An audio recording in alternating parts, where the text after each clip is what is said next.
All right, the engine setup right here. This is the dyno jet that's not connected. It is grounded right there. That basically interrupts this plug right there. You can put that on if you get on the dyno. Got basic little engine mounts, big pain in the butt engine mount, one in the back there. So I want to raise that. I would move that over and up, and did a ECU mount, and it's pretty simple wiring really. That is the drive shaft. Goes back down the pedal box. It's just Wilwood pedals.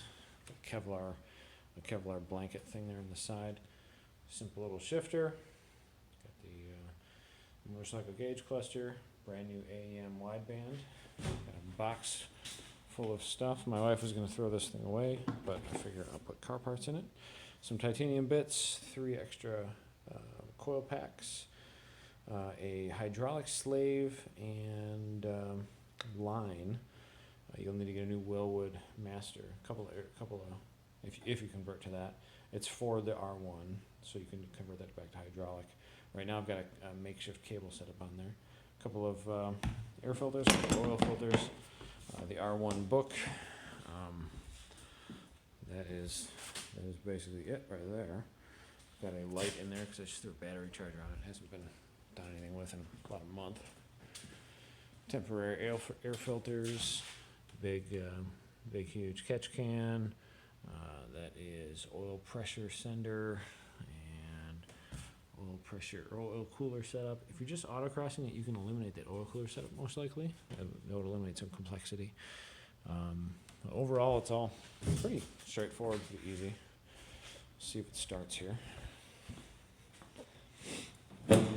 Master key on. This is fuel pump. So it's green, so it's in neutral.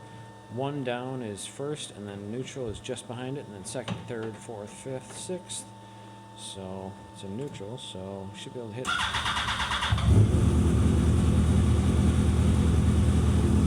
Red down, kill fuel pump.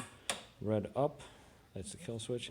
Gonna cycle the key after, otherwise it won't start again. So I did just add some antifreeze. So, because it's cold out, it might be cold by you. I'll top that off now. So if you see some residue down in there, some water, it's because I spilled a bunch of water in there. I just pulled the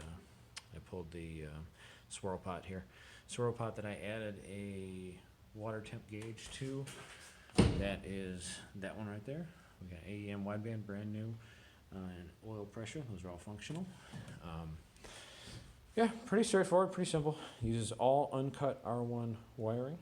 There is obviously some wiring back here. That is the AEM stuff right there, just curled up, so I didn't shorten it. It could be shortened a bunch. This would need to be mounted whenever you dyno tune it. Basically, there's a little plug right there. Right there is the plugs. You plug it in the computer. Mini USB, I believe. Push-pull cable mounts right there. Just pushes and pulls on this jabber right here. Probably want to isolate some of the wiring. It has moved a bit, but this is the only part that moves right there. So, pretty straightforward as far as taking the body off. You pull the roll cage plate. There's a bolt right there. This bolt is tricky as it is right near the power kill switch. It's right up in there. So you want to make sure you don't hit that when you take that bolt loose. Something I wanted to redesign also. So fuel filler right there, fuel cell. Header comes out. You can see the header that I made in there. They are 12 and a half, I think, or 12 and 3/4 by 1.25 Wilwoods. They're giant Wilwoods in there. 2-piece Aero, I think, race wheels. All the little Zeus fasteners, a few of them are missing. There's a couple on either side, basically. Haven't used the fronts up. The ones up front, they were gone when I got it, but I think sits really tight on everything. There's a bunch of 10mm, I believe, bolts that sandwich the nose cone on.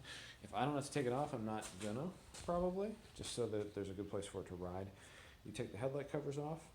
There's some pinch bolts, grabbing it there, basically grabbing it to the main body. Pretty easy to take off. So just have some tools with you.